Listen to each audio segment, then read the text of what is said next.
right, guys. Well, good morning. How we doing this morning? Good, good. Hey, how great is it to have Esther back on stage? Oh, my goodness. The girl's got a voice, and it's so good to have her back. Well, listen, I'm Paul. I'm one of the pastors here. We're going to spend a little time together this morning. I hope that's all right. We are in week 7 of this series called The Bones Are Good, and we are talking about how we build a life on the really important stuff. And there's this song by Maren Morris out there. Maybe you've heard it, called The Bones. And so we're kind of taking some of our ideas, some of our titles from that song. And one of the lines in the song says, "When the bones are good, the rest don't matter." And it's actually important to sort through and figure out what really matters, what's really important, and what's maybe not so important, especially right now, right? Because I don't know if anybody else feels completely bombarded by things that are 100% urgent and emergency, and everything is important. But I don't know that there's been a time, at least in my life, when it has felt like I have to have an opinion on everything. And so it's really important to sort through what's really a big deal and what's maybe not such a big deal. You know, there's a principle in real estate, and I don't know if we got any realtors in the room, but you'll know this. You know, if you're buying a house, you got to make sure you don't fall in love with the staging. And I don't know if you're not familiar with what staging is. Realtors, they'll go into a house and they'll put in a nice couch and a real big TV and stuff that makes it look really, really, really good. And the problem is, if you go into a house and you fall in love with it because of that stuff, when you move into it, none of that stuff comes with. You just get the house. You just get the bones, right? And so it's important to know what to look for. It's important to know what really matters in that situation and what doesn't. And I don't know if you've ever been in a situation where maybe you bought something or made a decision or participated in something for the wrong reasons, and then it kind of came back to bite you later. Like, has anybody ever bought a car because you were real impressed with the bells and whistles? Anybody done this, and then 2 weeks later you're like, this engine doesn't work very well? It's not a good thing, right? You're stuck with a car. Or maybe you've been on a date. You ever done this? Like, they look real good, but then you get halfway into the date and you're like, this is not going to work out very well. Or maybe there was that show that everybody was watching, and then you try it because you want to be cool and in the know, and you're like, I don't really understand. I don't get it. Okay? It actually comes into play with like sports as well. There are like good reasons to choose a sports team and then not so good reasons to choose a sports team. And children don't always get that. My 10-year-old, he kind of is up enough on understanding sort of what's going on in games that he has like actual opinions about stuff. And then my other kids, they watch a game and they're like, hey, are we rooting for the red team or the blue team? And then my 3-year-old, he actually doesn't care. He wants everyone to win. And so he'll sit on the couch and go red, go blue, go red, go blue. And I think he's a millennial because he just wants everybody to... Sorry. Forget I said that.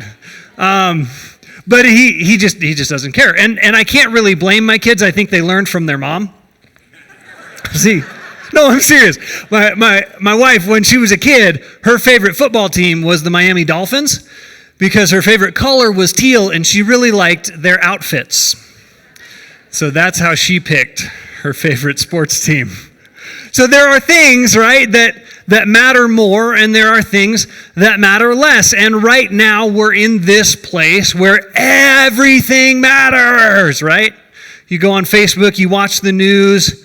Everything is a special report. I mean, you go on the news and it's like a bombing in the Middle East, and then a forest fire, and then a squirrel got stuck in a toaster. And all of it is supposed to be like the most important thing you've ever seen. And you're supposed to have an opinion on like 9,000 new life-changing, world-changing things per day. And it's exhausting, isn't it? It's tiring. Right? Well, the good news for you is that although this may be in our face more than we're used to, this is not a new problem. It's not a new issue trying to sort through what matters and what doesn't, and focusing on the things that are more important. See, Paul, the Apostle Paul, and we're going to have some verses that we're going to go through today. They're going to be up on the screen so you can look at them there. If you have a Bible and you want to open that up, you can look there. Or if you're in the app, if you have your notes, go ahead and grab those, because we're going to start with a verse in the book of Philippians. And 2,000 years ago, Paul was actually dealing with this exact issue in the churches that he was writing letters to. And one of the things he says at the beginning of the book of Philippians is he has this prayer for the people of Philippi, and he says this. He says, I pray that your love will overflow more and more and that you will keep on growing in knowledge and understanding. For I want you to understand what really matters. And if you're taking notes, I would love it if you would underline just that part. I want you to understand what really matters so that you may live pure and blameless lives until the day of Christ's return. See, he was praying that these people would have what he calls discernment. And in another translation, he says he prays that they would be able to discern what is best, that they would be able to sort through their thoughts and their convictions and their ideas about what matters and what doesn't, and how to navigate relationships, especially when we disagree. Now, I want to make sure I'm clear about this. The things that we're talking about today, they're not the big issues. They're not the things that God has said something definitive about. We're not talking about the 10 Commandments today. We're not talking about theft and murder. Okay, we're talking about things that good people can come to different conclusions about. And we'll get there in a minute, but I want to make sure you understand that. And I want to make sure you understand that there's actually something we have to do first before we can even start talking about this, and so I'm going to embarrass you. And I apologize in advance. Now, you guys that are alone in your car, you get off easy right now because you're watching online, you cheaters. But there are 4 words we have to say in order for this conversation to even work. And they're 4 kind of uncomfortable words, especially for some of us who are very proud of our opinions. But the 4 words are, I might be wrong. Okay? So we're going to practice humility here all together. And I'm about to be so proud of all of you because I'm going to make you say this. Now, I'm not going to come to your house if I see you sitting there angrily staring at me. But I think this is important. Okay? So I'm going to count to 3. And we're all going to say it together. It's just 4 words.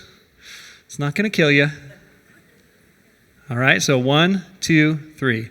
I might be wrong. You guys are so I heard someone say, I might be right. You need to try again. We've got to start with humility. We've got to start with the acknowledgement that everything we think might not be perfect. We may not actually have all the facts about every single issue. But as we dive into this, I want you to know that we're talking about a 2-chapter section in the book of Romans today. It's Romans 14 and 15, and we're going to spend our time there. I would encourage you sometime this week to go and read both those chapters in their entirety, because we're going to hit the highlights, and I'm going to kind of explain to you what Paul's doing in these chapters. But I would love for you to go back, especially if this is difficult for you. And I got to tell you up front, I'm going to poke at some stuff today. And we're going to go deep pretty quickly, and we're going to go intense pretty quickly, because I want you to understand that although you may be familiar with these passages, if you've been around the church and if you've been around Christianity for a while, you've probably heard these passages talked about, because what Paul is talking about is what we call gray areas here. Things where, like I said before, they're not the big issues, they're not the 10 Commandments issues, they're the kinds of things that good people can disagree with each other about. And the problem that we have is that we completely miss how big of a deal the things were that Paul was talking about. See, when we talk about these passages, normally we use examples like whether or not you should have a tattoo, or what kind of clothes you should wear, or what music you should listen to, or whatever. And although those things matter, I want to just give you perspective of what was actually happening in the church in Rome that caused Paul to write about this. See, you have 2 distinct cultures that were mashed together in most of these churches when Paul was writing his letters. One was people who had grown up in Judaism. And if you know even a little bit about Judaism, you know that food is a big deal. And actually, for both of these cultures, food was a big deal. And what we think of when we think of like kosher laws and the kinds of things that Orthodox Jews still do is we think they don't eat bacon, they don't eat sausage, and we get a little sad for them. But one of the other issues that was a really big deal is that they completely avoided food that had been sacrificed to an idol. And see, every culture in the world, until Christianity came along, every single culture, every single religion did animal sacrifices. But in every city, the animal sacrifice, they didn't use up all the animal, and so the temple also was the slaughterhouse. The temple was also the grocery store where you went to get your meat, because what they would do is they would take the pig or the goat or the cow or whatever they were sacrificing, and then they would use whatever they needed for the sacrifice, and they would sell the rest back to the people. It was how the temple got their money, and it was how the people got their meat. And so this was just where the average person normally went to get meat in a Roman city. Well, for Jewish people, this was really, really offensive, because they believed that these idols, Zeus, Hermes, Athena, all of them, the gods and the goddesses, represented demons. And so it is no exaggeration to say that they believed that this meat had participated in a satanic ritual. And I think you should probably ask yourself, how would you feel about eating food that was the leftovers from a satanic ritual? That's where they were. Okay? That's real life, the situation these Jewish people were in. And then there's another group of people. They were the people who had grown up in these cities. They weren't Jewish. They were Gentiles, and they had participated in these rituals. See, in their former lives, they had been there in the temples. And if you don't know the kinds of things that went on in these rituals, you need to go back to last summer. You need to listen to our messages on 1 Corinthians and hear some of what was going on. But there's all kinds of crazy, disgusting stuff that was going on. And their world, their religious world, was extremely dark and twisted. And so imagine these were people who had had these strongholds in their life it was hopeless, it was dark, it was messy.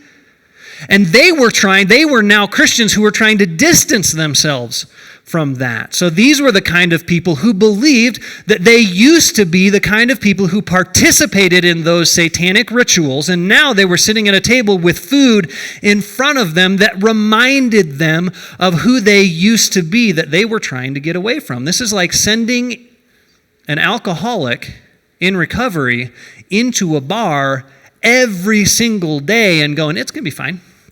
You'll be fine. So you have these Jewish people trying to distance themselves for very good reasons from this meat. And you have these Gentile people trying to distance themselves for very good reasons from this meat. And then you have this other group of people that goes, I got the meat at the grocery store. What's the big deal? I don't really understand.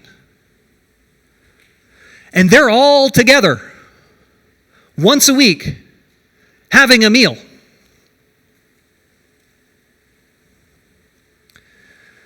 So, we need to understand that these issues that Paul is talking about, it's not about the music you listen to when you're by yourself in the car. These are deeply held convictions that good people were landing on different sides of this issue for good reasons.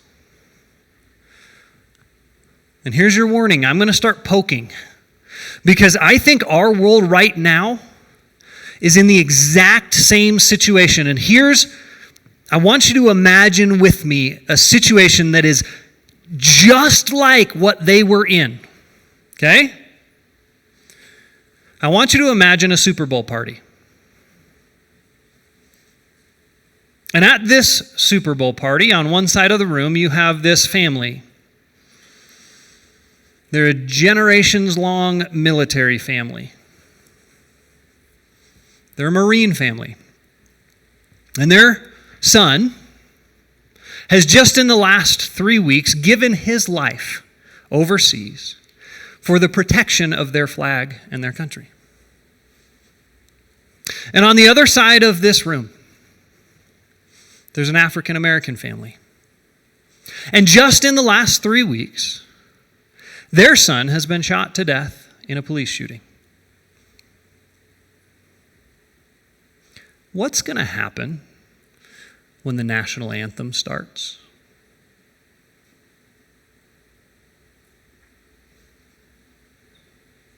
See, this is the situation that the church in Rome is in.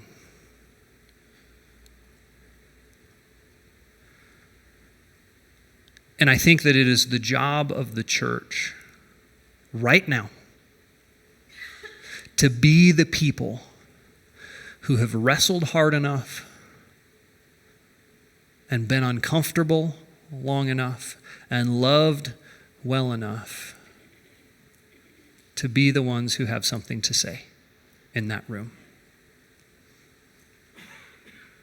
And here's the reality, and this makes me sad. The reality is that the problem they had, we don't have. Because as passionate as we are about this, we're not even in the room together. They were at least at the table together. And that's why this was a problem for them. So, what do? How do we know when we're caught up in the wrong things? Write this down. I want to start with this. This is straight what Paul gives us. He says, I'm caught up in things that don't matter when I first try to live by a list of rules. When I try to live by a list of rules. See, it'd be great if we just had a checklist, right? If following God was just about thinking and believing all of the right things and making sure everybody's politics lined up and everybody voted the same, but that's not how it works. It's complicated. And in Romans 14:6, Paul says this. He says, those who worship the Lord on a special day. Now, that was another issue they were dealing with. It was another part of this complexity. He says, those who worship the Lord on a special day do it to honor him. And those who eat any kind of food, so those who are willing to participate, who see it as not a big deal, who eat the meat. He said, those who eat any kind of food do so to honor the Lord, since they give thanks to God before eating. So on one side, we have people who are doing what they're doing because they love God. They're doing what they're doing because of their faith. And he said those who refuse to eat certain foods. So the other group who's come to the opposite conclusion, they refuse to eat certain foods, also want to please the Lord and give thanks to God. So on both sides, Paul says, we have people who have come to opposite conclusions that, by the way, are highly offensive to the other side. And they have both come to the conclusion they've come to because of their faith. And both of them, in their attempts to honor God and to follow their convictions, are doing opposite things that are deep, passionate beliefs for them. Let me give you an example that's maybe just slightly less charged, although not so much for parents. Do we have any parents in the room? Anybody have to decide what to do with your kids this fall for school? Yeah. How complicated is that right now? So I just want to talk to the parents for just a minute, and if you're not in that category, you get to just watch for a second, okay? So parents, listen. If you decided this fall, and some of you guys are starting this week, or you just started last week. If you decided that the best thing for your kids this fall was to go ahead and send them to school and to get them there as much as you can and to try to make it as normal as possible and to send them back to their teachers, even though there's going to be masks and there's going to be weirdness with recess and all of that stuff. If that's the decision you made after wrestling with it and trying to figure out what was going to be best for your kids, I want to say something to you. Great job. Great job loving your kids. And you parents that are trying to figure out how to do this hybrid thing And you're going to have your kids at home with you sometimes, and they're going to go to school like every other day, and you're going to do partial online, and maybe you've even switched your work schedule around or quit a job because you believe that that's what your kids need. Great job. You're doing the right thing for your kids. And some of you guys, you've decided that this is the year to take the plunge and just go ahead and homeschool because it's just going to be too different. It's going to be too weird, and you're afraid your kids aren't going to be able to learn because there's too many distractions if you try to send them to school. And so you're messing up your whole life, and you're going to commit this year to homeschooling them. Great job. Way to fight for your kids. Because here's the deal. If I know one thing about parents, I know that they're going to do anything. They're going to do whatever it takes to give their kids what they need. But some of us, we can't handle this idea that 2 or 3 different people might make a different decision, and that there's not a one-size-fits-all solution for everybody on every issue. But I want to remind you that there was one group of people that Jesus had a real problem with. And that one group of people, they were the kind of people that thought everybody needs to vote the same, and everybody needs to think the same, and everybody needs to follow the same rules.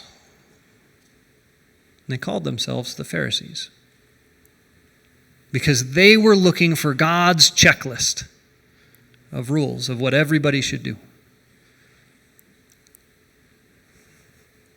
Then the other thing that we see is an indicator that maybe I'm caught up in things that don't matter is when I feel contempt for people who disagree with me. I feel contempt for people who disagree with me. Maybe that's not a super familiar word for you, that word contempt, but contempt, well, it's everywhere.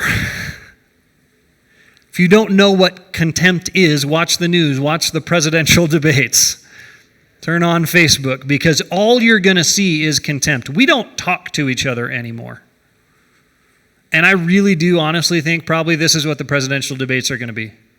You're stupid. No, you're stupid. No, you're stupid. No, you're stupid. No, I don't like you and nobody else should either. Yeah, well, I don't like you and nobody else should either. That's where we are. And Paul says this, he says, the one who eats everything must not despise. See, that's a feeling word. Must not despise the one who does not. And the one who abstains must not judge the one who eats everything, for God has accepted him. He's not talking about disagreeing. He's talking about the way that you respond emotionally. So this is going to be really fun. I have a contempt test for you. No, trust me, it's going to be great. Okay, so I'm just going to say some words. Now, they're just words. But I'm going to say some words. They're phrases that you've probably heard maybe once or twice. And I just want you to pay attention to how you feel about the people who say these phrases. Okay? You ready? I'm telling you, it's going to be a blast. Here we go. Defund the police. How about this one? Make America great again. How about, hey, we need to protect our borders. Or how about this one? Black Lives Matter. Or a seemingly similar one, Blue Lives Matter, or All Lives Matter. Now let me really rile you up. Go Raiders. I knew there was something we could all agree on.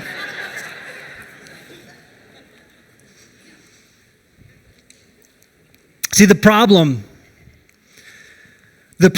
is when you go beyond, I'm not sure I can get on board with that, and you go to, really? You're one of those?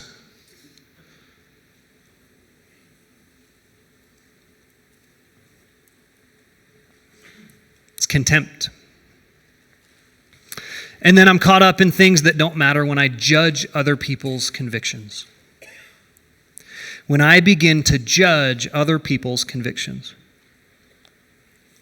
And Paul makes the point really, really clear. He says this, he says, "Who are you to pass judgment on another person's servant? Before his own master he stands or falls, and he will stand, for the Lord is able to make him stand." But we've gotten to this place where somehow we've decided that other people are here and God is here and we're in between going, "Hey, you didn't hear him right." And somehow we think that other people are supposed to answer to us for what they should think. But we put this in your notes to make sure you didn't forget it. This is one of the core ideas that Paul gives us in this passage. Other people don't answer to me, they answer to God. Other people don't answer to me.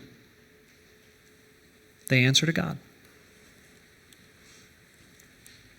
Now, let's rewind. Let me make sure you understand. We are not saying you shouldn't have an opinion. We're not saying you shouldn't be passionate about that opinion. And we're not saying you shouldn't talk about it. These things are important. You have the privilege, if you're an American citizen, to be politically involved. And you should. You should care about this stuff. You should be active. You should vote. You should protest. You should do the things that you have the right to do, to be involved, because they do matter. And we're not saying you shouldn't have these conversations with people. If you weren't supposed to have these conversations with people, these chapters would not be in the Bible. Paul would have said, "Hey, quit talking about this stuff. Do church and just talk about Jesus and be nice to each other." Paul gets pretty straightforward about this stuff.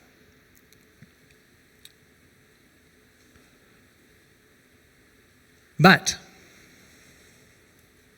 if your politics are making it impossible for you to love other people, your politics are too important to you. Period.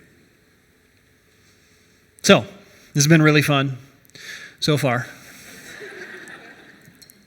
Let's talk about Paul's advice. What do we do with this? How do we actually focus on the things that do matter? Well, the first thing he says we have to do is if I'm going to focus on the things that really matter, I have to wrestle through my own convictions. I have to start with myself, and I have to wrestle through my own convictions. Guys, listen, if you are outsourcing your opinions and your convictions, you have no right to even enter this conversation.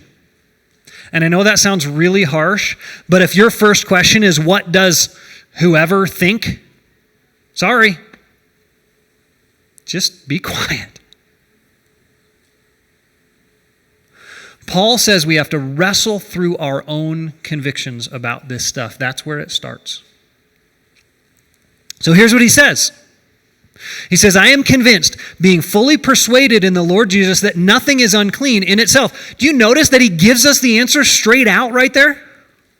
He's like, "Hey guys, by the way, if you really want to know, if you're really going to push me, the truth is none of these things are unclean. No matter where they came from, no matter what kind of meat it is, eat it. It's fine."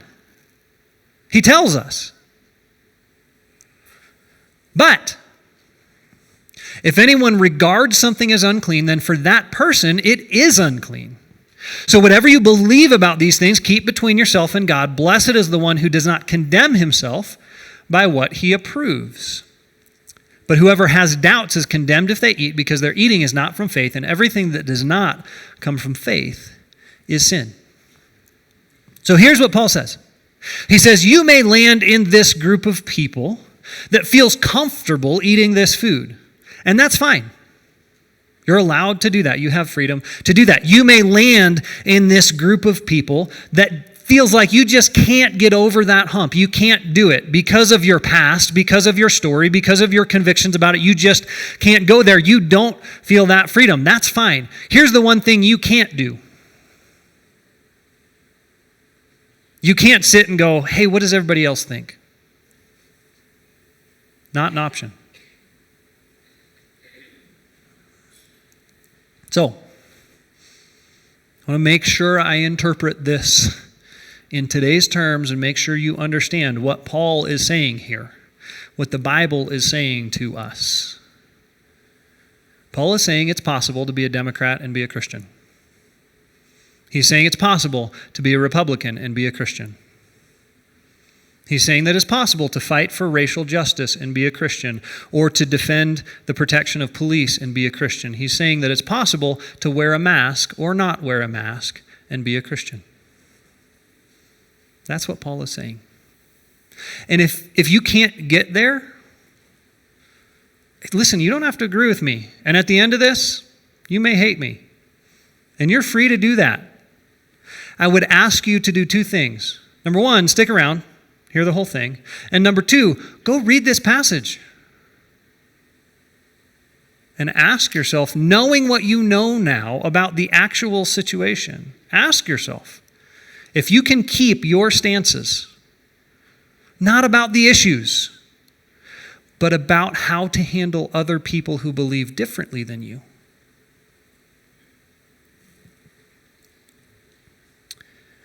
So, what happens? What happens at that party? Now, let me make sure I'm clear about this. These people, they all know each other. They're at a Super Bowl party together. They're friends. They go to church together. They know each other's stories, and so no one is surprised by what happens, because they've talked about it. They're in conversation about this, and that is important. But they're at the party. And all the chips and guac is out, and there's popcorn, and everything's all nice, and then it gets real awkward because those first notes of the national anthem begin. And that military family stands to their feet. They put their hands over their heart, and they begin to sing. And that African-American family, they get out of their chairs, and they get down on a knee. And there they are in the same room.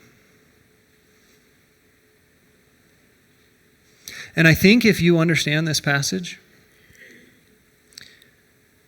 I don't think you have any choice but to say that's how it should be. Because I don't think you have any other choice but to say that because of their faith,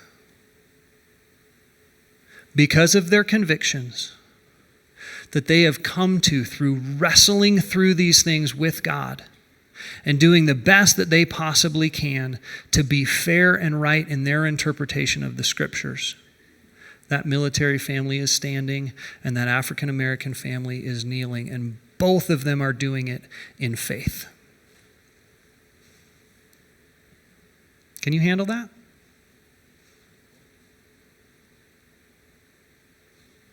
If you can't, I'm not asking you to agree with me. I'm not saying that that's where you have to be.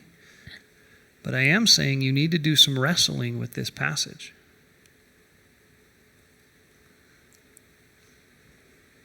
So you've got to come to your own conclusions. You've got to wrestle with this stuff for yourself. And it's a whole lot easier to just ask what your party or your friends or your news channel thinks. But you don't have that option, not as a Christian.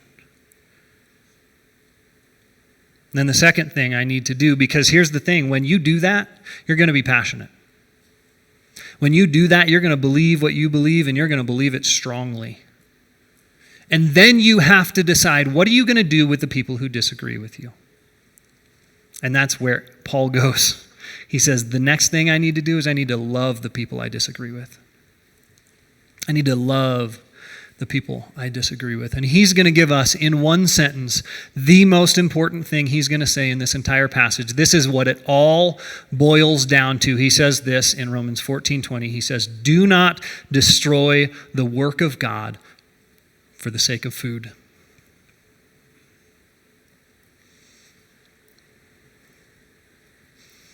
Now, it's complicated. It's complicated, guys. Relationships are complicated. People who think for themselves, it's complicated. And in this situation, you probably don't know this. This was complicated for Paul himself. All of the evidence of the book of Acts suggests to us that at this point when he's writing this, Paul is still a practicing Jew who is very uncomfortable with eating this food. Now, he probably does it, But he's still practicing the Sabbath, and on his own, in his own home, he's probably still following the Jewish food laws. And in one situation, when he's with a young man named Timothy, and he's mentoring him and training him and teaching him how to be a pastor, he decides that because Timothy is half Jewish and he's kind of trying to figure out his own heritage, he decides that it's going to be okay, in this case, for Timothy to get circumcised, even though that's not a requirement anymore. And then in another situation with another young man named Titus, who's also a pastor, almost exactly the same situation, Titus starts getting pressure to get circumcised, and Paul goes, no, we're not doing it. So even Paul himself makes two different decisions with two different people.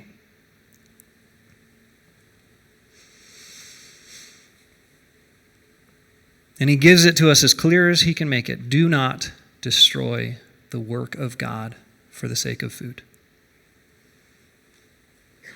Do not destroy the work of God for the sake of your vote. Do not destroy the work of God for the sake of your political issue. Do not destroy the work of God for the sake of your conviction about what we should do about COVID and whether or not we should reopen and what we should think about masks.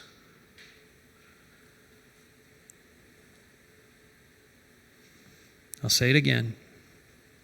If your politics are making it impossible for you to love people, and by people, I don't mean your friends who agree with you. If your politics are making it impossible for you to love people, then your politics are too important to you. Now there's a couple of problems. I'm going to help you with those problems here. Okay, we're going to go through a little exercise. See, it's hard to love someone I disagree with if I don't know anyone I disagree with. So write that down. I can't do this if I don't know anyone I disagree with. So I want you to write down a name of someone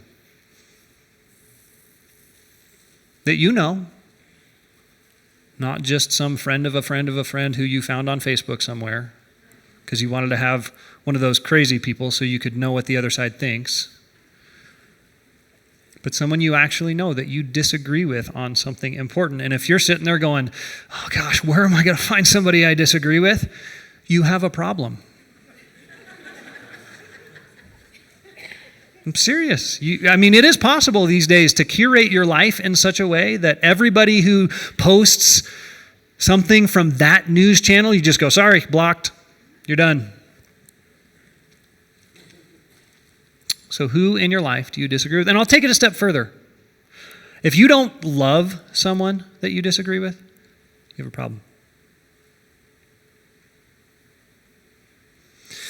And then the second thing, the second half of the exercise, the fact is I can't love without listening. I can't love without listening. And so I want you to think. I want you to think about why they think the way they do. Why have they come to the conclusions they've come to that are different from yours? And now listen. Please don't write because they are stupid. Even if you think it. And if you think it, you need to rewind back to point 1. Read your notes again. Listen, you have all your reasons. You have your story. You have your culture. You have your convictions. You have all your reasons. But some of us actually think that anybody who doesn't agree with me just doesn't have a brain. So, there's your homework. Love them by asking them. And here's the deal, guys. Some of us actually think that we're like going to be contaminated. And in order to love someone, I have to agree with them, and all of a sudden I'm going to be in their camp. Well, listen, it is important to recognize that love and disagreement can be in the same room together. And there is such a thing as respectful, compassionate disagreement. See, one of the most powerful moments of my entire life, I will never forget it till the day that I die. I was teaching high school. One of the classes I taught was this worldviews class where we looked into kind of different religions, different belief systems. Does God really exist? All of that stuff. And one of the parts of the class was this project where the students would go and they would pick another religion. And they would actually go and interview someone from that religion. And so one year I had this group of guys, and like high school guys tend to be, especially when they're athletes, they were a little bit hard-headed, a little bit arrogant, and a little bit trying to prove themselves and how tough they were. And this was still close enough to 9/11 that, everybody wanted to poke at the Muslims. And so these guys intentionally chose Islam for their project because they wanted to make sure everybody knew how big and bad and tough they were, and they weren't intimidated to go talk to some of those Muslims. Well, here's the problem. The problem was that the Muslims that they ran into, they were these young, great, kind-hearted young men. And see, this messed with these high schoolers because they actually liked the Muslims that they met. And over the course of a couple hours, they had this incredible conversation. And by the end of it, they realized, we have some friends. Uh-oh. I'll never forget the day they did their presentation. They actually didn't do a very good presentation because they just told this story. They didn't tell us much about what Muslims actually believe. But it was really obvious by the end of the presentation that these guys now loved someone who believed differently from them. And one of the reasons I love teaching high school is high schoolers are asked any question. And so after they were done, this girl raises her hand and says, "Hey, you think those two guys are going to hell?"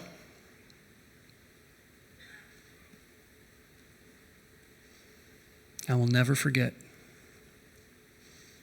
watching those hard-headed, trying to prove themselves, arrogant high school football players get tears in their eyes in front of their whole class.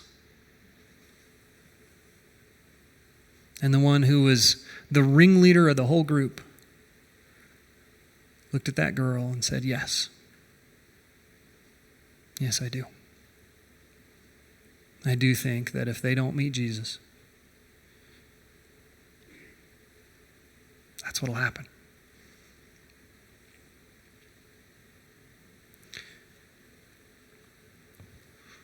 I think that's one of the most important moments of my entire time teaching.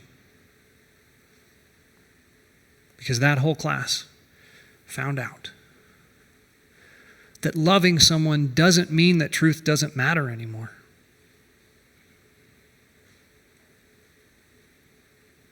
And it is actually possible to deeply love someone and to still hold on to the fact that the truth is important. To love and to disagree.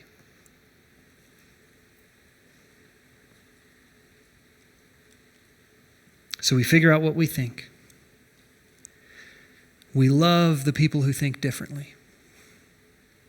And Paul says we got to celebrate harmony, not uniformity.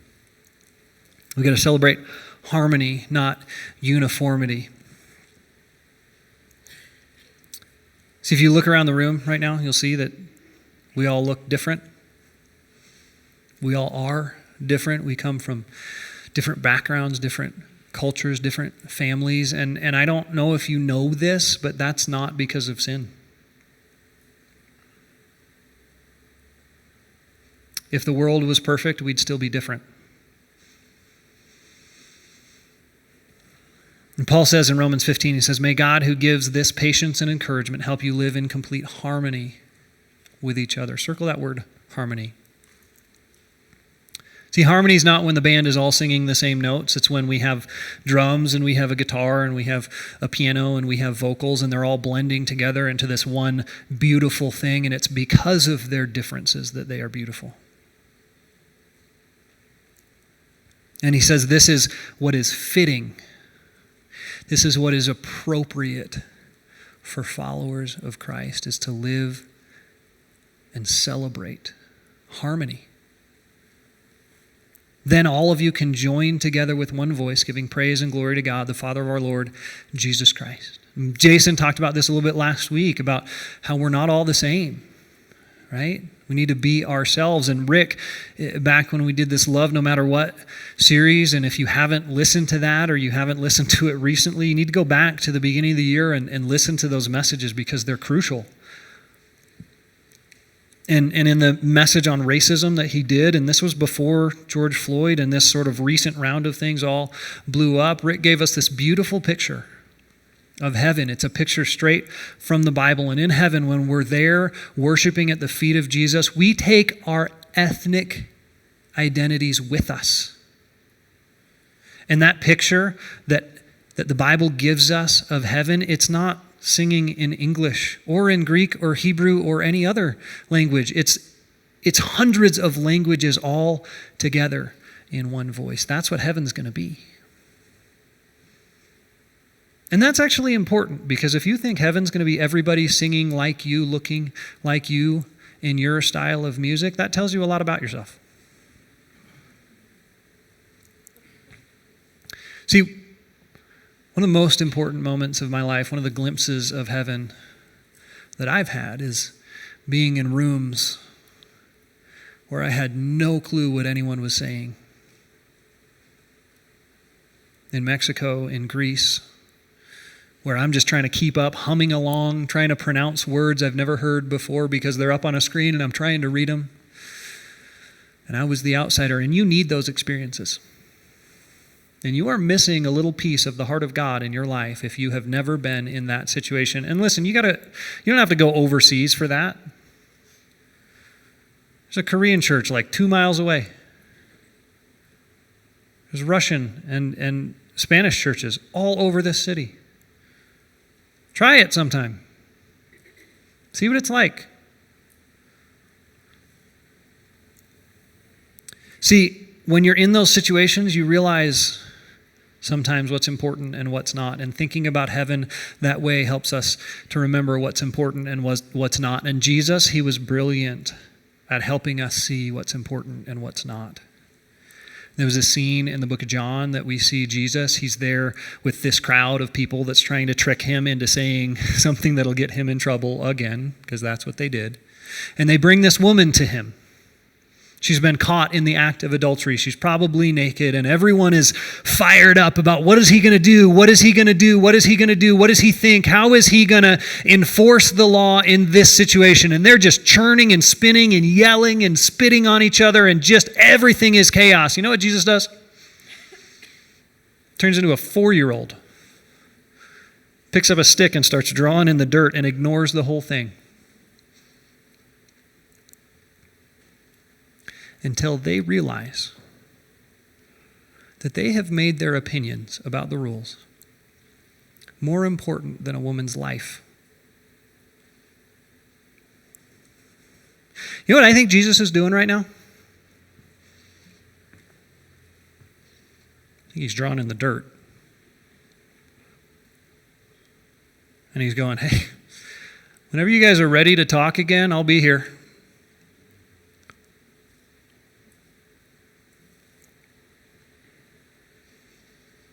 Have you let him slow you down enough to even ask the question whether or not this should be the crusade of your life?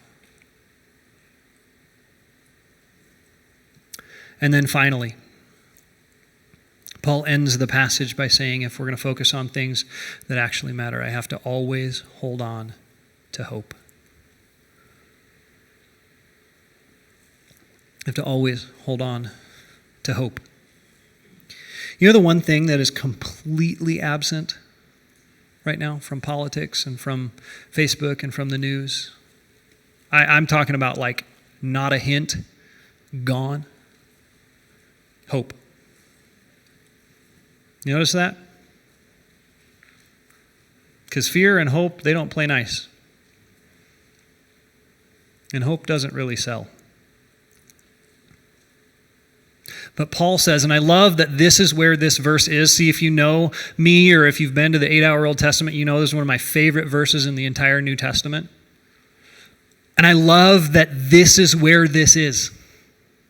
I love that Paul puts this verse in the middle of this chaotic, passionate debate environment. He says this, he says, everything that was written in the past. So he's talking about the entire Old Testament. For us, we can talk about it as the entire Bible. Everything that's written, start to finish, Genesis to Revelation, all of it was written to teach us so that through the endurance taught in the Scriptures and the encouragement they provide, we might have hope.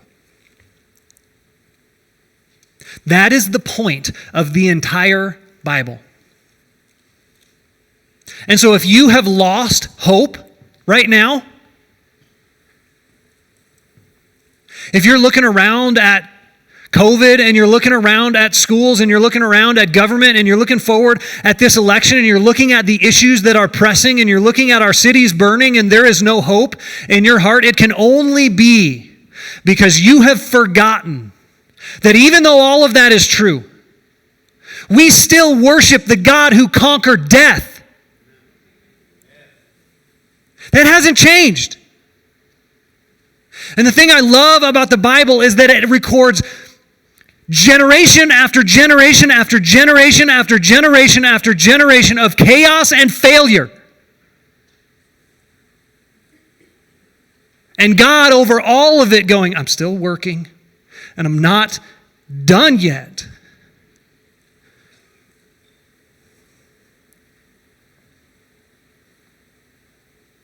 God's not overwhelmed.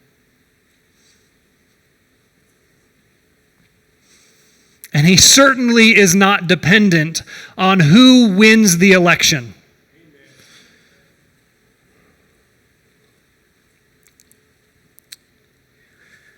Martin Luther King Jr. He didn't get to see his dream. And before I read this quote, I want to make sure you understand that this was not written from some distant place where he got to say, yeah, everything is fine now. Because during his life, he was in the middle of the fight over and over and over and over again, and he was going to prison, and he was getting beat up, and he was having assassination attempt after assassination attempt after assassination attempt, and eventually it worked. But this is what he said. He said, when our days become dreary with low hovering clouds of despair, when our nights become darker than 1,000 midnights, let us remember that there is a creative force in this universe working to pull down the gigantic mountains of evil. A power that is able to make a way out of no way and transform dark yesterdays into bright tomorrows. And let us realize that the arc of the moral universe is long, but it bends toward justice.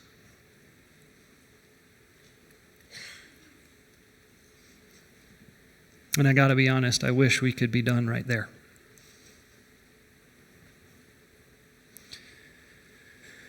But I told you that we were going to talk about what really happens when we take this passage seriously. And so I think we got to go back to our Super Bowl party. And I'm going to say what I think based on this passage needs to happen in that room. And you may not be comfortable with this. And that's fine. You don't have to agree with me. But I would ask you to consider, based on what the Bible has taught us today, if that room is full of Christians, what would it look like? And here's what I think. Here's my best guess about what should happen in that room. I think that as that national anthem starts, that military family, they stand. That African American family, they kneel. And then that military family, they walk across that room and join hands, still standing, with that African American family. And they do the exact opposite things. By faith, because they love God, and they do it together. That is what I think really matters.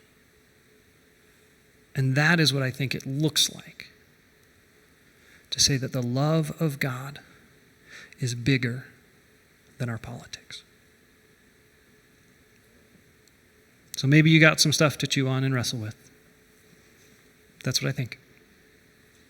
And that's where I think we have to end up if we take this passage seriously. So before we go, I got to give you a chance to jump into that hope that Martin Luther King had. So don't go anywhere. I just want to ask you, if you're in the room with us, would you bow your heads and close your eyes for just a minute? And if you're online, would you lean in for just a minute? Because the truth is, in order to have that kind of hope, all it takes is saying the same thing that Martin Luther King said and coming to Jesus and saying, God, I know that I'm a sinner. And you can pray this right now, silently in your mind or something like this. God, I know that I'm a sinner. I've done things wrong. I've made mistakes, but I believe that Jesus Christ died for me. And I am trusting right now in Him alone to save me, so that in 10,000 years, I will still be with you in heaven.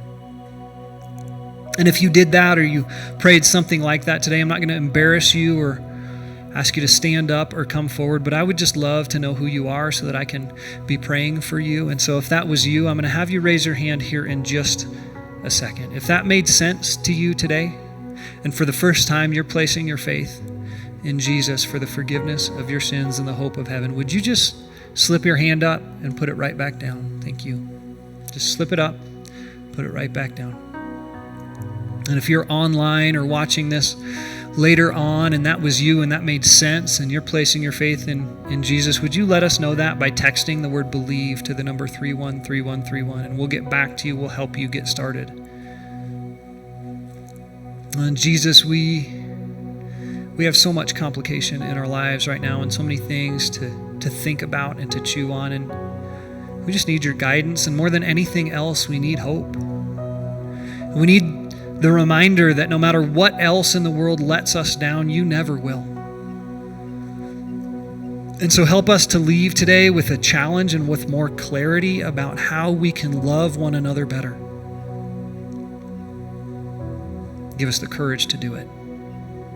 In Jesus' name, amen. Now listen, stay where you are. We're going to sing a song that is going to remind us of the fact that we still serve that same God who conquered death.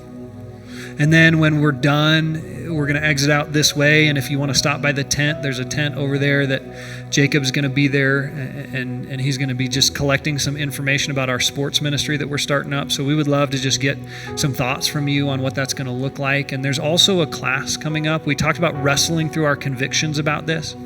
There's a class coming up at the end of October that Pastor Mark is doing called Politics and Government from God's Point of View. So keep an eye out for that so you can wrestle through this together. And then if you want to give, you can do so in the offering boxes, or you can always give online. But why don't we stand together as we sing this last song?